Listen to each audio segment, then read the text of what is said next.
Well, good evening, everyone. 10 months ago, I traveled to the People's Republic of China at a time of profound tension between our countries, with the aim of stabilizing the relationship, reopening, and strengthening our high-level channels of communication. Over a series of candid and constructive conversations I had then with President Xi and other senior officials, I made clear our policies and intentions and identified issues of shared interest where we might work together. Those discussions, which were followed by additional senior-level visits and meetings between our governments, helped lay the foundation for a productive summit between President Biden and President Xi in San Francisco at the end of last year. Our leaders agreed on concrete steps to cooperate on issues that matter to our people and matter to the world, and reduce the risk of misunderstanding and miscalculation. In the months since then, we focused intensively on advancing those commitments. I returned to China this week to take stock of where we've made progress and where more needs to be done so that we can deliver tangible results for the American people. That's been the focus of my meetings over the last 2 days with President Xi, with Director and Foreign Minister Wang Yi, with the Minister of Public Security, Wang Shouhong, and the Shanghai Party Secretary, Chen Jining. Since the Woodside Summit, we've advanced our cooperation on fentanyl and other synthetic drugs, the #1 killer of Americans between the ages of 18 and 45. Specifically, the PRC has issued a public notice to industry. It's taken enforcement action against some companies that produce precursors. Those are the chemical ingredients that make up synthetic drugs. And the U.S. and China have set up a joint counter-narcotics working group to collaborate on policymaking and on law enforcement, and to share technical expertise. Thanks in large part to the working group's efforts, China is providing information to international law enforcement that can be used to track and intercept illicit drugs and their precursors.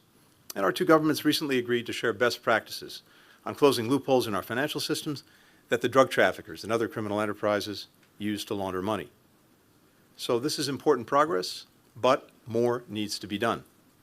In my discussions, I underscore the importance of the PRC taking additional action, in particular by prosecuting those who are selling chemicals and equipment used to make fentanyl, meeting its international commitments to regulate all of the precursors that are controlled by the UN Commission on Narcotic Drugs, and disrupting illicit financing networks.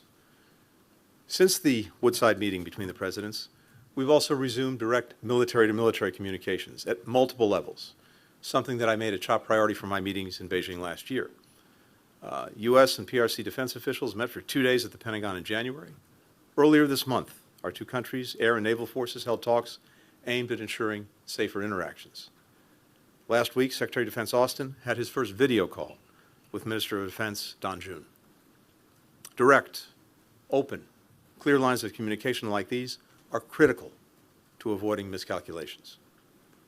I'm pleased to announce that earlier today, we agreed to hold the first U.S.-PRC talks on artificial intelligence, to be held in the coming weeks. We'll share our respective views on the risks and safety concerns around advanced AI and how best to manage them. We also spoke about ways that we can continue to grow people-to-people ties between our countries, particularly educational exchanges. Our governments have a vested interest in creating open and welcoming conditions for these programs, which have long enriched both of our countries. As you know, I had a chance to meet yesterday with a few dozen American and Chinese students who are learning side by side at the NYU Shanghai program, as well as in other joint US-PRC university programs in China. I heard how the experience has deepened their knowledge inside and outside the classroom and forged ties that will last well beyond their shared educational experience. While there are more than 290,000 Chinese students in the United States, there are fewer than 900 Americans studying here in China. And that's a significant drop from a decade ago when we had about 15,000 Americans studying here. President Xi said that he wants to significantly increase the number of Americans studying here in the coming years, and that's something that we support. We have an interest in this because if our future leaders, whether it's in government, whether it's in business, civil society, climate, tech, and other fields, if they're going to be able to collaborate, if they're going to be able to solve big problems, if they're going to be able to work through our differences, they'll need to know and understand each other language, culture, history. What I told my PRC counterparts on this visit is if they want to attract more Americans here to China, particularly students, the best way to do that is to create the conditions that allow learning to flourish anywhere. A free and open discussion of ideas, access to a wide range of information, ease of travel, confidence in the safety, security, and privacy of the participants. Now, even as we seek to deepen cooperation where our interests align, the United States is very clear-eyed about the challenges posed by the PRC and about our competing visions for the future. America will always defend our core interests and values. In my discussions today, I reiterated our serious concern about the PRC providing components that are powering Russia's brutal war of aggression against Ukraine. China is the top supplier of machine tools, microelectronics, nitrocellulose, which is critical to making munitions and rocket propellants, and other dual-use items that Moscow is using to ramp up its defense industrial base. A defense industrial base that is churning out rockets, drones, tanks, and other weapons that President Putin is using to invade a sovereign country, to demolish its power grid and other civilian infrastructure, to kill innocent children, women, and men. Russia would struggle to sustain its assault on Ukraine without China's support. In my meetings with NATO allies earlier this month, and with our G7 partners just last week, I heard that same message. Fueling Russia's defense industrial base not only threatens Ukrainian security, it threatens European security. Beijing cannot achieve better relations with Europe while supporting the greatest threat to European security since the end of the Cold War. As we told China for some time, ensuring transatlantic security is a core U.S. interest. In our discussions today, I made clear that if China does not address this problem, we will. I also expressed our concern about the PRC's unfair trade practices and the potential consequences of industrial overcapacity for global and U.S. markets, especially in a number of key industries that will drive the 21st century economy, like solar panels, electric vehicles, and the batteries that power them.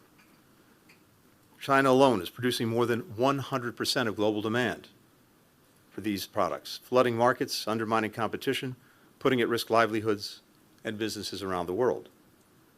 Now, this is a movie that we've seen before, and we know how it ends, with American businesses shuttered and American jobs lost.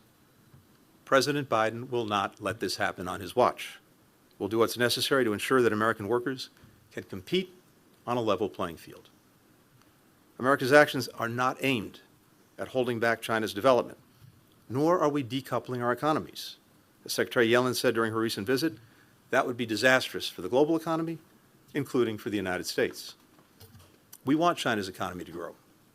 So do the American businesses and investors here, several of whom I had an opportunity to speak to in Shanghai. But the way China grows matters. As I told my counterparts, that means fostering a healthy economic relationship where American workers and firms are treated equally and fairly. In today's meetings, I discussed the PRC's dangerous actions in the South China Sea, including against routine Philippine maintenance operations and maritime operations near the Second Thomas Shoal. Freedom of navigation and commerce in these waterways is not only critical to the Philippines, but to the U.S. and to every other nation in the Indo-Pacific, and indeed around the world. That's why so many nations have expressed concern about the PRC's maritime maneuvers. I made clear that while the U.S. will continue to work to de-escalate tensions, our defense commitments to the Philippines remain ironclad.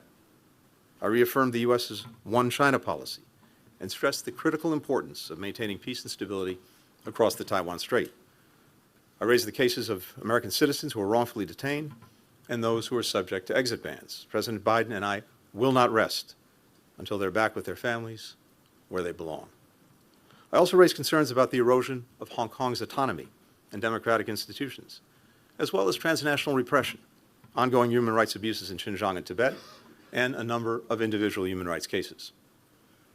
We spoke about press freedom and access. I appreciate that the PRC granted short-term visas to a number of the foreign journalists who are here so that they could cover this visit. In my meetings, I encouraged my PRC counterparts to fulfill the commitment that they made in 2021 to provide equal access to our two countries' media organizations.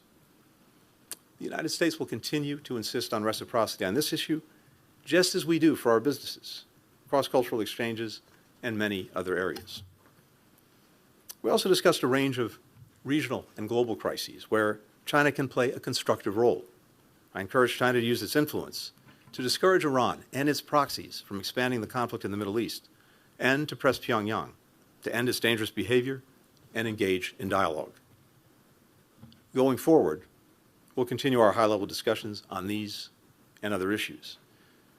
All of the policies that the United States has pursued over the past 3 years, at home and around the world, are driven by a singular objective: delivering for the American people, meeting the challenges that they face, creating the opportunities that they seek, building a future where they and their children and their children's children are secure, free, prosperous, and healthy. That's what has motivated the historic investments that we've made in our competitiveness back home and in reinvigorating our alliances and our partnerships around the world. And that same core objective animated my meetings in China over the past few days and will continue to guide us as we manage a relationship that is so consequential for our two nations and for the entire world. With that, happy to take some questions. The first question goes to Ian Marlowe with Bloomberg. Thank you, Secretary. Good evening. One, you said that the U.S. was taking endless measures to suppress China's economy and warned that growing negative factors could derail the effort by Presidents Biden and Xi to stabilize U.S.-China ties. Do you think the Biden administration's pledge to increase tariff, the threat of new sanctions, and actions like the probe into Chinese shipbuilding could push the U.S. and China back into a period of dangerous volatility? Separately, did you make any headway in terms of actually getting China to agree to reduce economic support for Russia's defense industry? And if not, is the U.S. ready to move forward with sanctions? And separately, given North Korea is also sending massive shipments of munitions to Russia, did you bring that up with your Chinese counterpart? And did you get any Chinese cooperation there? And finally, just on TikTok, did that come up in conversations today? And how do you expect China to respond? Thanks. Not sure I got all of it, but I'll try it. Thank you. On the last question, no, TikTok did not come up, so I can answer that one very quickly. Look, on the economic relationship, let's put this in perspective. The United States remains the largest market for Chinese products of any country around the world. And our own trade relationship remains very significant. In fact, China is our third largest trading partner after our near neighbors, Canada and Mexico. And as I heard from American businesses, American investors in Shanghai, there remains a very strong interest in working in this market, provided that we have a level playing field and a fair shot. When we do very well. But when we're looking at the question of tariffs, 301 measures, et cetera, what we're focused on is practices engaged in by China that are unfair and undermine our businesses and our workers. And this question of overcapacity is the one that is front and center. China is responsible for 1/3 of global production, but 1/10 of global demand. So there's a clear mismatch. And when you have products that are produced here and produced in a way that's heavily subsidized, heavily supported in other ways, and that allows those products then to be sold at low prices and sometimes below market prices in other countries, pushing businesses from those countries out of business and having potentially devastating effects on communities, on workers, on businesses, that's something that we have to, will, and are standing against. But the other important thing is it's not just us. This is a concern that I've heard around the world, and notably from European partners, and this came up in conversations just a week ago when we had a meeting of the G7. So this is not about containing China. It's not about cutting off trade or investment. Again, as you heard Secretary Yellen say, this is important to us and to many other countries around the world. But we want to ensure that it proceeds fairly and in a way that doesn't have these unfair effects on our industries, on our workers, and on our companies. And again, that's something that's shared across the world. When it comes to China's support for Russia's defense industrial base. All I can tell you is I was extremely clear about our concerns in some detail, but we'll have to see what actions follow from that. Now, I think China has demonstrated in the past when it comes to Russia and Ukraine that it can take positive action. You'll recall that well over a year ago, we had concerns that Russia was considering the possible use of a nuclear weapon. And I believe that China's voice was important in, at least at that time, moving Russia away from that possible course of action. But now it is absolutely critical that the support that it's providing, not in terms of weapons, but components for the defense industrial base, again, things like machine tools, microelectronics, where it is overwhelmingly the #1 supplier to Russia, that's having a material effect in Ukraine and against Ukraine, but it's also having a material effect in creating a growing threat that Russia poses to countries in Europe, and something that has captured their attention in a very intense way. And as I said, TikTok did not come up. Thanks. For the next question, Wong Lu with the paper. Thank you, Secretary. I'm Wang Lu from the paper. We observed intensive interaction between China and U.S. at various levels since the USA summit last November, as well as intensive interactions with Chinese officials and people during your visit. With the U.S. election agenda gradually dominating American politics, there is the need for various parties to demonstrate their strong stance on China to secure votes, leading to negative sentiments and action regarding China. So in this context, how can we safeguard and effectively implement the achievements made by both sides during this period? Also, minimizing the influence of campaign-style rhetoric and fostering more goodwill to stabilize Sino-U.S. relations. Thank you. Good. Thank you. In my job, I don't do politics. I focus on policies, and that's what I've been doing here. At President Biden's instruction, trying to carry forward the agenda and the agreements that were reached between President Biden and President Xi in California at the end of last year. And that's where my focus is, and that's where it will remain in the months ahead. And as I said a few moments ago, we've seen important progress on that agenda in the time since the meeting between the two presidents, including on counter-narcotics, including on military-to-military ties, communications, including now on the dialogue that we've just announced on artificial intelligence, as well as on people-to-people exchanges and connections between our countries. Also, vitally important, coming out of the California meetings, as President Biden made clear, that we continue to communicate clearly about our differences, at the very least to minimize the chance of miscalculation, misunderstandings. And that's also exactly what I did on this visit and will continue to do. And that's simply what's required, which is to continue to advance our interests and our values, which has nothing to do with election cycles and everything to do with what's important to the American people. Simon Lewis with Reuters. Hi, thank you.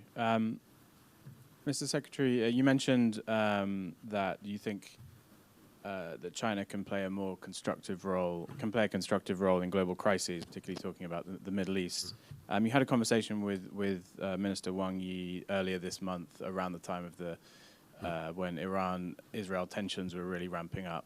I wonder if you have an assessment of the role that China has played, and whether it's sufficient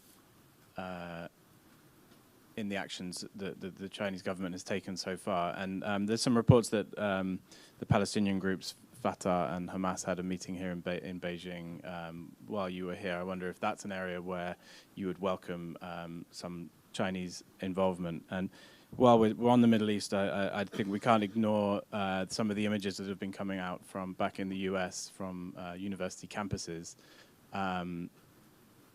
It's quite striking to see, students, some of the violence in these protests, but students all across your country are coming out and expressing their outrage at what's happening in Gaza. Are you taking on board those protests? You know, what do you say to young people, young Americans who, you know, see this as a moment when they need to speak out against their government? Thanks. So first on the Middle East, I think I've talked to the Foreign Minister, Wang Yi, at least half a dozen times on this since October 7th, including, of course, today, but also in previous meetings we had, phone conversations, et cetera. And yes, I think this is an area where China can use the relationships it has, the influence it has, to try, for example, to prevent the conflict from escalating, from spreading. And we had a good conversation when tensions were particularly acute, preceding and then immediately following Iran's unprecedented attack on Israel 10 days or so ago.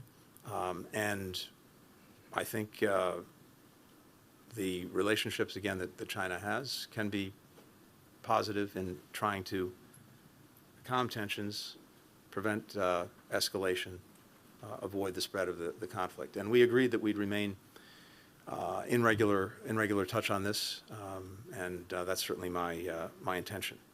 I'm not aware of the meeting you referred to. I think you said between Fatah and Hamas, so nothing to say on that. In terms of the protests back home, look, again, it's not my practice to comment on domestic matters, but look, people have strong, passionate feelings about what's happening in Gaza and in the Middle East that I very much understand. And when we see the horrific human suffering and the death of children, women, and men who are caught in this crossfire of Hamas's making, it's gut-wrenching, as I've said before. And we want to do everything we can to bring it to an end. And in our own country, it's a hallmark of our democracy that our citizens make known their views, their concerns, their anger at any given time.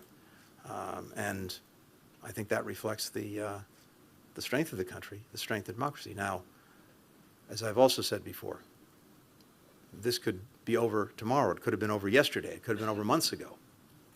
If Hamas had put down its weapons, stopped hiding behind civilians, released the hostages, and surrendered. But of course, it has chosen not to do that. And it is also notable that there is silence about Hamas. It's as if it wasn't even part of the story. But, as I've also said repeatedly, the way Israel goes about ensuring that October 7th never happens again matters profoundly, and we're working every day to try to minimize the damage that's done to innocent people and to make sure that they have the assistance and support that they need. And for the final question, Johannes Neudecker with DPA.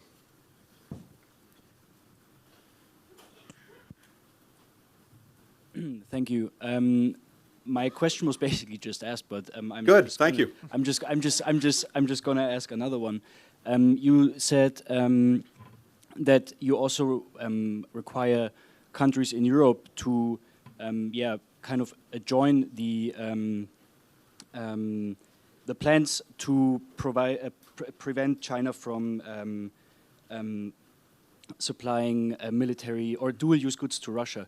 What do you expect from these countries? How should they act now? It's not what we expect of them. It's their profound concerns about the actions that Chinese enterprises are taking to support Russia's defense industrial base, because this goes not only to the immediate threat posed by Russia and its aggression against Ukraine, it goes to a medium and long-term threat that many Europeans feel viscerally that Russia potentially poses to them. And so what I heard in my conversations last week at the G7 meetings, before that at NATO, was a shared concern about this. I had detailed conversations with a number of European leaders about their concerns, including President Macron in France, German counterparts, British, many others, Italian. And I think all of us are looking to China to take steps to curb this action. And we're also, as I said, looking at the actions that we're fully prepared to take if we don't see a change. We have, in case of the United States, we've already imposed sanctions on more than 100 Chinese entities, export controls, et cetera. And we're fully prepared to act, take additional measures, and I made that very clear in my meetings today. Thank you. Thank you all.